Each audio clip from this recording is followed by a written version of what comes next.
অনুপ্রেরণার আরেক নাম বলা হয় থটস অফ বিল্লাল। তো বাংলাদেশটা হলো একটা বিনোদন মঞ্চ, আর এখানে সমস্ত ধরনের বিনোদন আপনি সোশ্যাল মিডিয়াতে দেখতে পাবেন।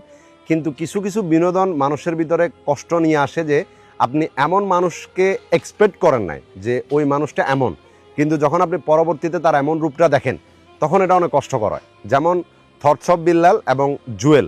জুয়েল ভাইকে আপনারা চিনেন, উনি একজন মানবতার ফেরিওয়ালা, এবং থটস অফ বিল্লালকেও জানেন যে উনিও মানবতার কাজ করে, যার কারণে ওনাদের দুজনেরই সোশ্যাল মিডিয়াতে অনেক পরিচিত একটা মুখ আছে এবং ভালো একটা ফ্যান বেজ আছে। কিন্তু ওই ব্যক্তিগুলা যদি মানে একজন অ্যাজ এ টোকাইয়ের মতো বলেন বা খুবই ছোট মন মানসিকতার মানুষের মতো যদি দেখেন যে সোশ্যাল মিডিয়াতে এসে একে অপরকে গালি করতেছে, একে অপরকে মানে ছোট দেখানোর চেষ্টা করতেছে বা নিজেকে নিজে প্রমাণ করার চেষ্টা করতেছে, তখন এটা খুবই কষ্টকর হয়। থটস অফ বিল্লালের যতগুলো ভিডিও আমি দেখছি উনি অনুপ্রেরণা করে মানুষকে। অনুপ্রেরণার আরেক নাম বলা হয় থটস অফ বিল্লাল। তো যে ব্যক্তিটা আরেকজনকে ইন্সপায়ার করে, যে ব্যক্তিটা আরেকজনকে শিখায় যে দুনিয়াটা কেমন, বাস্তবতা কেমন, যে ব্যক্তিটা চায় যে একজন মানুষ কিভাবে চলা দরকার, ওই ব্যক্তিটা যদি এমনভাবে মানে এমন এমন ভাষাগুলা ও ইউজ করতেছে ক্যামেরার সামনে, এমন ভাষাগুলো আপনি সামনাসামনি বলতে কষ্ট হয়ে যাবে। তো থটস অফ বিল্লাল সাহেব বা থটস অফ বিল্লালকে আমি শুধু এতটুকু কথা বলবো, বা ওনার ফ্যান বেজকেও আমি বলি যে আপনাদেরকে মানুষ দেখে শিখে বা আপনার প্রতি মানুষের একটা এক্সপেকটেশন আছে যে আপনি অনেক ভালো একজন মানুষ বা আপনার একটা ভালো ইমেজ আছে, কিন্তু যখন আপনার ওই ইমেজটা ভিন্ন রকম দেখা যাবে তখন মানুষের কাছে ডেফিনেটলি কষ্ট লাগবে। তো এরকম নোংরামি সোশ্যাল মিডিয়াতে অ্যাটলিস্ট বন্ধ করেন। নিজেকে প্রমাণ করার চেষ্টা করার দরকার নাই ভাই, আপনি কি সেটা আপনিও জানেন বা আপনাকে যারা ভালোবাসে তারাও জানে, কিন্তু যখন আপনি নিজেকে প্রমাণ করার চেষ্টা করবেন আরেকজনের সাথে গিয়া, তখন আপনি নিজে ছোট হবেন। একটা কথা আছে, কুকুরের রেসের মধ্যে যদি বাঘকে আপনি দৌড়ানোর জন্য ছেড়ে দেন, বাঘ ওইখানে দৌড়াবে না, বসে থাকবে, কারণ বাঘ জানে যে সে কি। তো যদি কুকুরের রেসের মধ্যে সেও দৌড়ায় তাহলে কুকুরের মধ্যে আর বাঘের মধ্যে তফাৎ থাকবে না। এটা শুধু আপনাকে বলি না, এটা জুয়েল ভাইকেও বলছি। আর জুয়েল ভাই যে কথাটা বলছিল উনি কিন্তু খারাপ কিছু বলে নাই। যে আপনারা জানেন থটস অফ বিল্লালের একটা বন্ধু কিছুদিন আগে দুনিয়া ছেড়ে চলে গেছে এবং ওনার জন্য হিউজ অ্যামাউন্টে একটা টাকা উঠানো হয়েছিল। তো ওই টাকাটা কিন্তু ওনার চিকিৎসাতেও খরচ করা হয় না বা ওনার ফ্যামিলিকেও টাকাটা দেওয়া হয় নাই।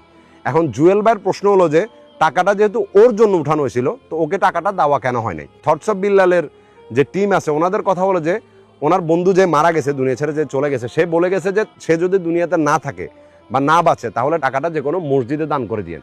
এখন আপনি আর আমার ভিতরে একটা প্রশ্ন থাকবে যে সে বাঁচে না বাঁচে, প্রশ্নটা পরে আসবে।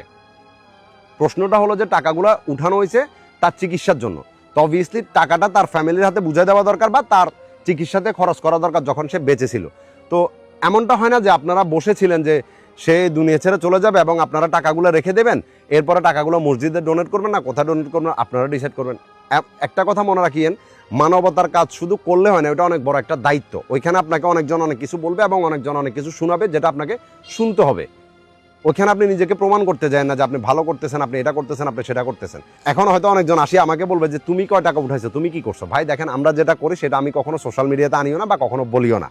আমার যতটুকু সামর্থ্য আছে আলহামদুলিল্লাহ আমি আমার সামর্থ্য অনুযায়ী যথেষ্ট পরিমাণ চেষ্টা করি, কিন্তু আমি এগুলো সোশ্যাল মিডিয়াতে দেখানো বা এখানে বলাটা আমি পছন্দ করি না। যার যার ওপিনিয়ন হতে পারে, যারা পছন্দ করে তারা করে, আমি পছন্দ করি না, আমি করি না। এরপর আসেন আরেকটা কথা, আপনারা টাকাগুলো ওনার জন্য উঠাইছেন এবং এটা আপনাদের নিজের টাকা ছিল না, মানুষের টাকা যেটা ওনার জন্য দিছে আপনাদেরকে। তো অবভিয়াসলি টাকাটা হয়তো ওনার ফ্যামিলির হাতে আপনাদের বুঝাই দেওয়ার দায়িত্ব ছিল, যেহেতু আপনার যে বন্ধু মারা গেছে তার একটা পরিবার আছে, ওই পরিবারকে আপনি বুঝাই দেন, ওনারা ওই টাকা দিয়ে যেটা করবে সেটা করবে। যারা এটা ডোনেট করছে তাদের উদ্দেশ্য ছিল যে ওই ফ্যামিলিটাকে দেওয়া বা ওনার চিকিৎসাতে খরচ করা। যেহেতু উনি বাঁচে না তো ওই টাকাটা ওনার ফ্যামিলিকে দিয়ে দেন, আপনাদের দায়িত্ব শেষ। আপনারা এই টাকাটা কোথায় দিবেন, কাকে দিবেন, এগুলো নিয়ে সোশ্যাল মিডিয়াতে একবার এসে একটা ভিডিও দিতেছেন, তো যে কোনো ব্যক্তির এটা খারাপ লাগবে। যেহেতু জুয়েল ভাইও এগুলো নিয়ে কাজ করে তো অবভিয়াসলি উনিও একটা প্রশ্নবিদ্ধ হইতেছে, মানুষ ওনাকে নিয়েও কথা বলতে পারবে, বিকজ উনিও কিন্তু প্রায় সময় এরকম টাকা উঠায় মানুষকে দেয়। আরেকটা বিষয় হলো উনি কিসের বিজনেস করতেছে এটা ওনার ব্যক্তিগত বিষয় ভাই, যে যেটা করতেছে তাকে সেটা করতে দেন, তার বিষয় নিয়ে আপনি কথা কেন বলবেন। এখন আপনি বলতে পারবেন যে আপনার বিষয় নিয়ে কেন সে কথা বললে, কারণ আপনি মানবিক কাজ করতেছেন, উনি ব্যবসা করতেছে। ব্যবসার মধ্যে আর মানবিক কাজের মধ্যে তফাৎ আছে। আপনি যেটা করতেছেন সেটা নিয়ে মানুষ প্রশ্নবিদ্ধ করবে এবং আপনাকে উত্তর দিতে হবে, এটা নিয়ম। আর আপনি যদি বিজনেস করতেন এটা নিয়ে তাহলে আলাদা বিষয়, যে আপনার বিষয় নিয়ে কথা না বললেও চলতো।